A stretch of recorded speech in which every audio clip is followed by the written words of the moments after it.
শুকনো মরিচ, অনেকগুলো শুকনো মরিচ ভাজবো, অনেক অনেক ঝাল দিয়ে একটা ঝালের কী বলে ঝাল ভর্তা করবো, কাঁচা পেঁয়াজের আর শুকনো মরিচের ঝাল ভর্তা।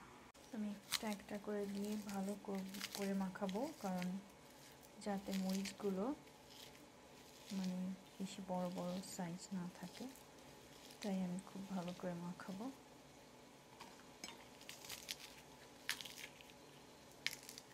দেখেন কি ঝাল, যারা যারা ঝাল লাইক করেন তাদের কাছে ভালো লাগবে, আর যারা ঝাল লাইক করে না তারা হয়তো এই ভিডিও থেকে 10 হাত দূরে চলে যাবে। আমার তো দেখেই খেতে ইচ্ছে করছে, সো একটু ওয়েট করতে হবে, ওয়েট করে ধৈর্য ধরে তারপরে খাবো।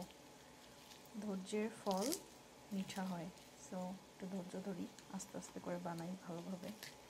ভালো করে কাজ করলে সব কাজ সুন্দর হয়। আর এটা খুবই সিম্পল বাট খুবই মজাদার। দুইটা জিনিসই শুধু লাগে, দুইটা আর তেল আর শুধু লবণ, চারটা জিনিসে এত মজার একটা খাবার।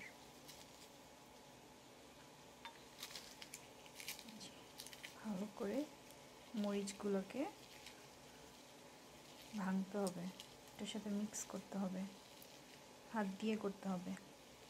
এখন দিব সরিষার তেল, ব্যাস এতটুকুই। তেল দিয়ে আবার আমি এটাকে মিক্স করব। দেখেন কি সুন্দর ঘ্রাণ।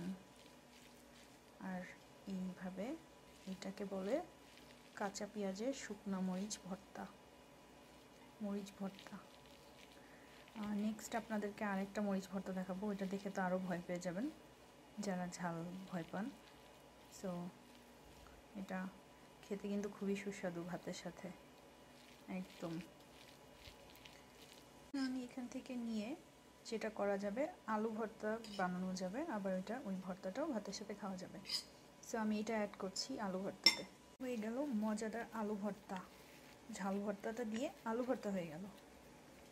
এই হচ্ছে আমার প্ল্যাটার, এটা হচ্ছে পাঙ্গাস মাছ উইথ আলু, আর এখানে হচ্ছে আমার মজাদার ঝাল ভর্তা, আর নিচে হচ্ছে ভাত, আর এটা হচ্ছে আমার আলু ভর্তা, যেটা কিনা এই ঝাল ভর্তাটা দিয়ে এই আলু ভর্তাটা তৈরি হয়ে গেল।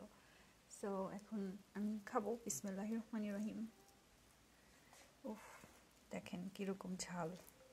এই ঝাল ভর্তা যে খাবে না সে অনেক পস্তাবে।